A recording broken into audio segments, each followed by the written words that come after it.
ప్రభునామన అందరికీ వందనాలు చెల్లించుకుంటున్నాను. అందరూ బాగున్నారు కదండి. వాక్యంలోకి వెళ్లే ముందు ప్రార్థించుకుందాం. స్థుతులకు ఆసనుడైన దేవా, నీకు వందనములు, నీకు స్తోత్రాలు. నాయన కృపగల దేవ, దయగల మా తండ్రి, సర్వోన్నతమైన స్థలములలో కొనియాడబడుచున్న దేవా, నీకు వందనములు, నీకు స్తోత్రాలు. నాయన గడిచిన కాలమంతే మమ్మల్ని కాచి కాపాడి సజీవ రెక్కలలో ఉంచినందుకు నీకు స్తోత్రములు, నీకు వందనాలు. నాయన ప్రభ, మా హృదయములు మార్చు, మా మనసులు మార్చుమని అడుగుచున్నాం ప్రభ. విరిగి నలిగిన హృదయము మాకు దయచేయమని అడుగుచున్నాం ప్రభ. నీ ఎడల మేము వినయమును విధేయత కలిగి జీవించే భాగ్యమును దయచేయమని అడుగుచున్నాం ప్రభ. నాకు మారు మనసును దయచేయమని అడుగుచున్నాం ప్రభ. విరిగి నలిగిన హృదయమును దయచేయమని అడుగుచున్నాను ప్రభ. ప్రతి ఒక్కరి హృదయములు మార్చమని అడుగుచున్నాం ప్రభ.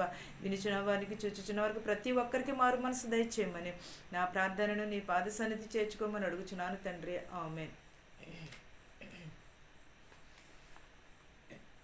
ఈ లోకంలో అన్నిటికంటే విలువైనది ఏంటదండి? యేసు యొక్క రక్షణ. అది ఎక్కడ ఉంటుంది? అది యేసుక్రీస్తు దగ్గర మాత్రమే దొరుకుతుంది.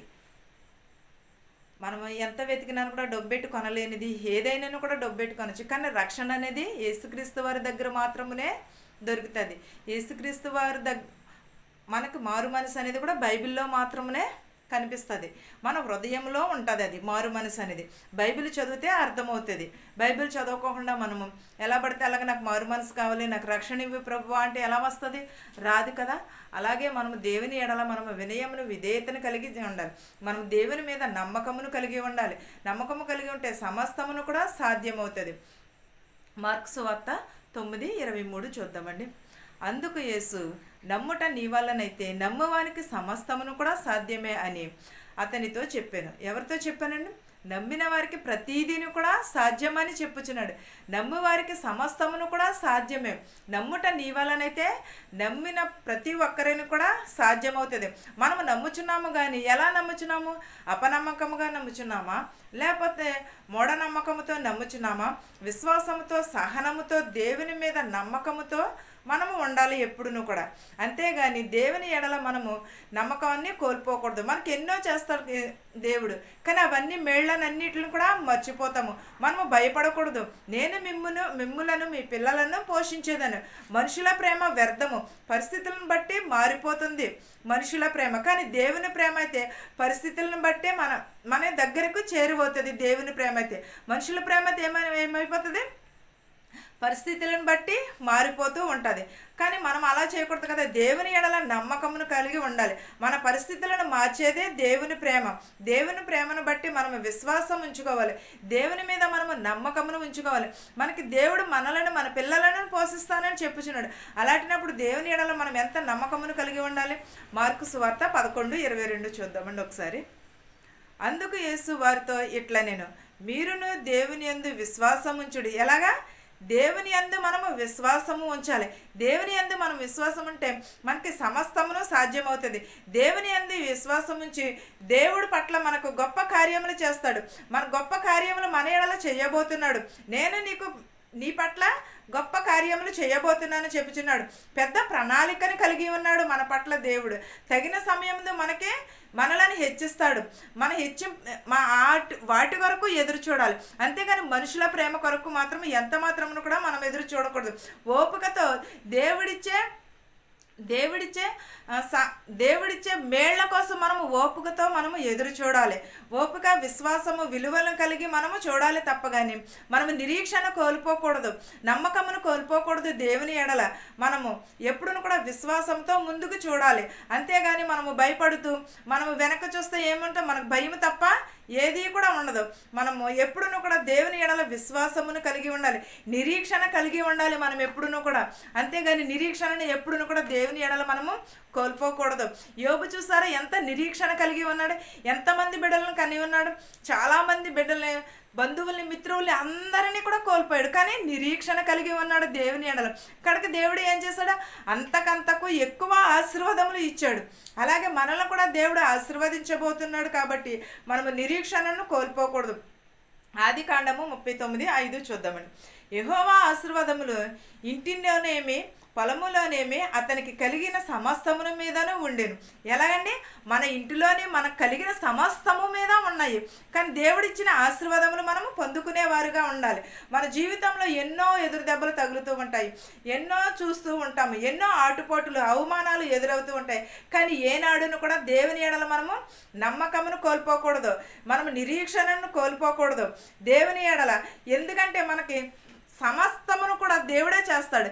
మనకి సాటి అయినది మరుగైనది ఉన్నదేమో కానీ దేవునికి సాటి అయినది కానీ మరుగైనది కూడా ఏది కూడా లేదు.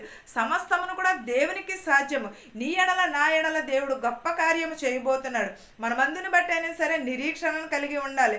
మనం ఎదురు చూస్తూ ఉండాలి. మనం ఎన్ని అవమానాలు వచ్చినా, ఎన్ని ఎదురు దెబ్బలు తగిలినని కూడా నిరాశ పడకూడదు.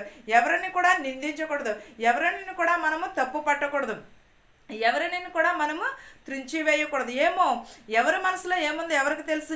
ఎవరు ప్రార్థిస్తే దేవుడు ఆలకిస్తాడో ఎవరికి తెలుసు?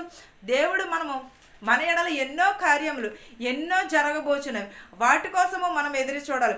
దేవుడు ఇవ్వబోయే దానికోసం ఎదురు చూడాలి. కానీ మనుషులు ఇచ్చే వాటి కోసం, మనుషులు అన్నారు కదా, ఈ మాట అన్నారు కదా అని మనం ఎప్పుడూ కూడా మన సహనమును కోల్పోకూడదు.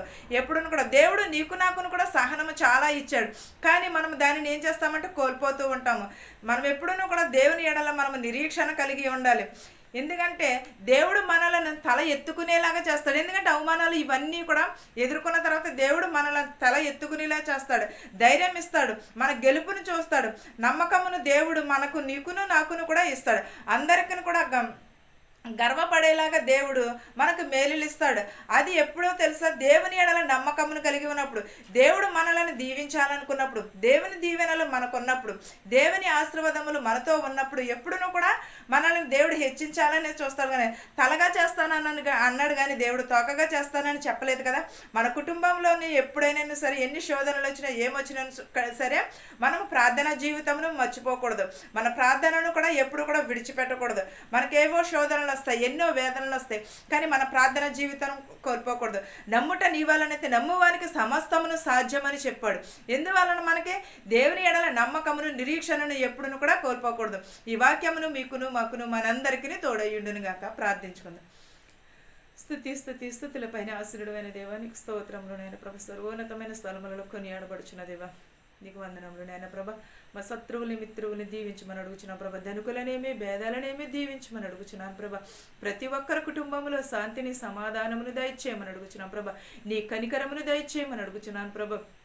మా హృదయములు మార్చమని అడుగుచున్నాం ప్రభ. నీ రాకడ కొరకు మేము ఎదురు చూసే భాగ్యమును దయచేయమని అడుగుచున్నాం ప్రభ. ఎంతోమంది నాయన ప్రభ మనశ్శాంతి లేకున్నారు ప్రభ, వారికి మనశ్శాంతిని దయచేయమని అడుగుచున్నాము నాయన ప్రభ. నేను బస్సులు వెలిచినట్టు రైలు ప్రతి ఒక్కరిని వారి గృహములకు సురక్షితంగా చేర్చమని అడుగుచున్నాం ప్రభ. ఎవరెవరైతే ఏ చేతి పనులైతే చేయుచున్నారో ప్రభ, వారి చేతి పనులను దీవించమని అడుగుచున్నాం ప్రభ. ప్రభ నీకు వందనములు, నీకు స్తోత్రాలు నాయన ప్రభ. యవనస్తులు త్రట్టిల్లిపోకుండా నీ పాదాల చెంత చేర్చుకోమని అడుగుచున్నాము నాయన ప్రభ. ఇతర దేశంలో పని చేసుకుంటున్న వారిని, వచ్చుచున్న వారిని, వెళుచున్న వారిని ప్రభ క్షేమముగా తోడుకి రమ్మని, క్షేమంగా తీసుకువెళ్ళమని అడుగుచున్నాం ప్రభ. మెడికల్కి వెళుచున్నారు ప్రభ, వారి మెడికల్లో పాస్ అయ్యేటట్టు సహాయం చేయమని అడుగుచున్నాం ప్రభ. ఇతర దేశంలో పనిచేసుకున్న వారికి శక్తిని బలమును దయచేయమని అడుగుచున్నాం ప్రభ. ప్రభ ఇక్కడే నేను ప్రభ ఎవరైతే ప్రభ ఏ వృత్తి అయితే చేస్తున్నారో ప్రభ, వారి వృత్తులను దీవించమని అడుగుచున్నాము ప్రభ. మాకు తెలిసిన వారిని తెలియని వారిని కూడా దీవించమని అడుగుచున్నాము నాయన ప్రభ. శుభకార్యములు చేసుకుంటున్న వారిని కూడా ప్రభ సఫలము చేయమని అడుగుచున్నాము నాయన ప్రభ. ఎంతోమంది నాయన ప్రభ నాయన నీ ఎడల ప్రభ విశ్వాసము లేక నమ్మకమును కోల్పోచున్నారు నాయన ప్రభ. వారి నమ్మకమును దీవించమని అడుగుచున్నాం ప్రభ. వారి నమ్మకమును కలిగించమని అడుగుచున్నాను నాయన ప్రభ. యవనస్తులు త్రట్టిల్లిపోకుండా నీ పాదాల చెంత చేర్చుకోమని అడుగుచున్నాను ప్రభ. మా దేశాలని, మా సంఘాలని దీవించమని అడుగుచున్నాను ప్రభ. ప్రతి ఒక్కరి కుటుంబంలో ప్రభ మనశ్శాంతిని దయచేయమని, కనికరమును దయచేయమని అడుగుచున్నాను తండ్రి. ఆమేన్. పరలోకమందున్న మా తండ్రి, నీ నామము పరిశుద్ధపరచబడును గాక, నీ రాజ్యం వచ్చును గాక, నీ చిత్తము పరలోకమందు భువియందు నెరవేరినట్లును మా అనుదినాహారము నేడు మాకు దయచేయము. మా రుణస్థులను మేము క్షమించిన ప్రకారము మా రుణములను క్షమించము. దృష్టి నుండి, శోధన నుండి తప్పించు. రాజ్యమును, శక్తియు, మహిమయు నిరంతరము నీవై ఉన్నావు మా తండ్రి. ఆమెన్. ఆమెన్. అందరికీ వందనాలు.